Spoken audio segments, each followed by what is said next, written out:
நோய்களும் வைத்தியங்களும் நம்ம வந்து எந்த மாதிரி நோய்க்கு எந்த மாதிரி வைத்தியங்கள் பார்க்குறோம்.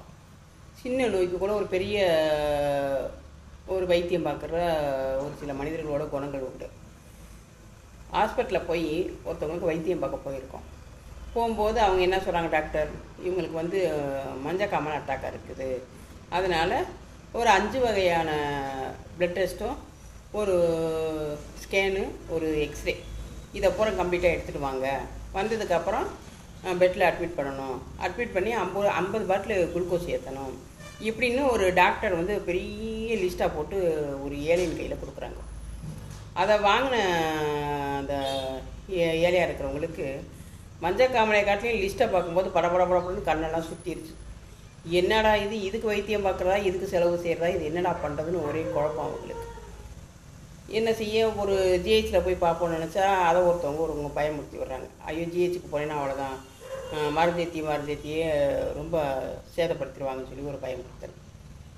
பணம் செலவழிக்க அவங்ககிட்ட கையில் காசு இல்லை. ஆனால் டாக்டர் போட்ட லிஸ்ட்டோ 1 முழத்துக்கு லிஸ்ட்டு போட்டு கொடுத்துருக்குறாரு. கிட்டத்தட்ட ஒரு 1.5 லட்ச ரூபா அவர் ஆரம்பத்தில் சொல்கிறதேக்கும் செலவாகுது. இதை செலவு செய்ய அவங்ககிட்ட காசு இல்லை. அப்படியே அந்த நோயும் செலவையும் யோசித்து அவங்க தலை சுற்றி போய் இருக்கும்போது அப்போ தான் வந்து ஒருத்தவங்க சொன்னாங்க, இதுக்கு நீங்கள் போய் நாட்டு மருந்து பாருங்கள் சரியாகும்னு சொல்லி சொன்னாங்க. சரின்னு சொல்லிட்டு நாட்டு மருந்து பார்க்க போயிட்டாங்க. நாட்டு மருந்து அங்கே போய் பார்க்கும்போது ஒரு 2000 ரூபா மட்டும் அந்த வைத்தியர் வாங்கினார். வாங்கிட்டு ஒரு மாதத்துக்கு வேண்டிய ஒரு மருந்துகளை கொடுத்தாரு. அதை வாங்கி வந்து அவங்க கொடுத்தாங்க. கொடுத்த உடனே சரன்னு அந்த மஞ்சக்காமலை இறங்கி நல்ல ஒரு பியூர் ஆயிடுச்சு. அல்சருக்கு மருந்து, நாட்டு மருந்தே வந்து நிறைய வியாதிக்கான மருந்து அந்த வைத்தியர் கொடுத்துக்கிட்டுருந்தார். மொத்தம் நல்ல ஒரு பரிபூர்ண ஒரு குணமாயிருச்சு. 2000 ரூபாயில் வந்து குணமாகி போச்சு.